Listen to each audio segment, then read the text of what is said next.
আসসালামু আলাইকুম, welcome back to my YouTube family. তো আজকে আমি আপনাদের সাথে শেয়ার করব মসুর ডালের সঙ্গে মুগ ডালের বড়া। তো এটি আপনারা বলতে পারেন বাঙালির জনপ্রিয় নাস্তা। তো এটা খেতে না বাইরেটা অনেকটা ক্রিস্পি, ভেতরটা সফট। তো এটা আপনি চা, ভাত বা যে কোনো সময়ে খাবারের জন্য একদম উপযুক্ত নাস্তা। তো আমি কেমনভাবে বানিয়েছি আমার এই ডালের মুচমুচে বড়া, সেটা আপনাদের সঙ্গে শেয়ার করব। তো প্রথম থেকে শেষ পর্যন্ত দেখতে থাকুন।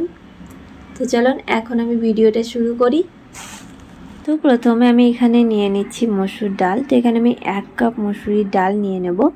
তো এখানে আমার মেজারমেন্ট কাপ যেটা, সেটা আমার হাফ কাপে। তো তার জন্য 2 বার মসুরির ডাল নিয়ে নিলাম, আর নিয়ে নিলাম হাফ কাপ মুগ ডাল। তো এখানে আমি 1 কাপ মসুরি ডালের সঙ্গে হাফ কাপ মুগ ডাল দিয়ে খুব ভালো করে ওয়াশ করে নিলাম, আর এটাকে রেখে দিলাম 1 ঘন্টা মতো। তো এখানে আমার 1 ঘন্টা হয়ে গেছে। এবার ডালগুলোকে খুব ভালো করে পিষে নেব। তো তার জন্য কিছুটা আমি নিয়েছি মশলা, তো এগুলোকে আমি ডালের সঙ্গেই বেটে নেব। তো এখানে নিয়েছি 4টে কাঁচা লঙ্কা, কিছুটা আদা, আর নিয়েছি 8 থেকে 10টা রসুন।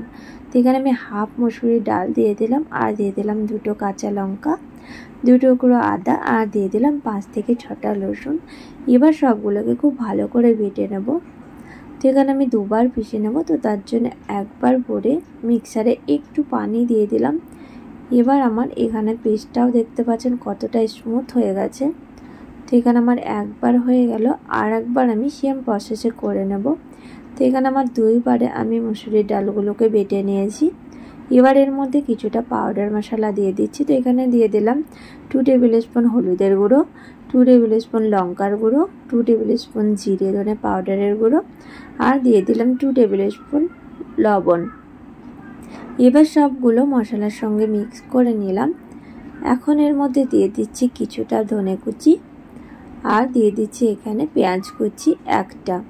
তো একটা আমি মিডিয়াম সাইজের পেঁয়াজকে লম্বা লম্বা করে আমি কেটে নিয়েছি। এবার এর মধ্যে খুব ভালো করে মিক্স করে নিলাম। তো এখানে আমার রেডি। এবার আমি এগুলোকে ফ্রাই করে নেব। তো কড়াইতে দিয়ে দিলাম সর্ষের তেল। তো এখানে আমি বেশ খানিক সর্ষের তেল দিয়ে দিলাম। এবার তেলটাও আমার খুব ভালোভাবে গরম হয়ে গেছে। এবার একটা একটা করে বড়াগুলো আমি দিয়ে দেব। তো একটু দিয়ে আমি হাত দিয়ে খুব ভালো করে শেপ করে নিলাম। তো একটা দুটো করে আমি এখানে 4টে বড়া দিয়ে খুব ভালো করে ফ্রাই করে নেব। তো একটুখানি আমি রেখে দিলাম, আর গ্যাসটাকে আমি কমিয়ে দিয়েছি। তো এক সাইডটা আমার হয়ে গেছে। এবার আমি দ্বিতীয় সাইডটাকেও পাল্টিয়ে দিলাম।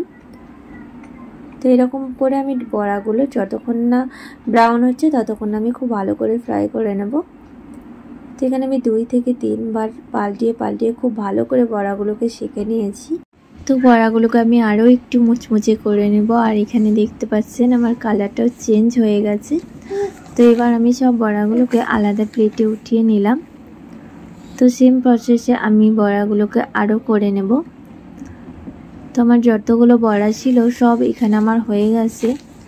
তো এখানে আমি সবগুলোকে উঠিয়ে নিয়েছি, আর দেখতে পাচ্ছেন কতটা মুচমুচে আমার বড়া তৈরি হয়েছে। তো আমার এই মুচমুচে ডালের বড়ার রেসিপি আপনারা এই শীতের সন্ধ্যেটাতে চায়ের সঙ্গে উপভোগ করুন। আপনাদের সন্ধ্যেটা অনেকটাই জমে যাবে। তো আমার এই মুচমুচে ডালের বড়ার রেসিপি আপনাদের কেমন লেগেছে প্লিজ লাইক, কমেন্ট আর শেয়ার করুন। আর যারা নতুন আছেন তো চ্যানেলকে অবশ্যই সাবস্ক্রাইব করে দেবেন। তো বাই, টাটা, আল্লাহ হাফেজ। দেখা হচ্ছে নেক্সট রেসিপিতে।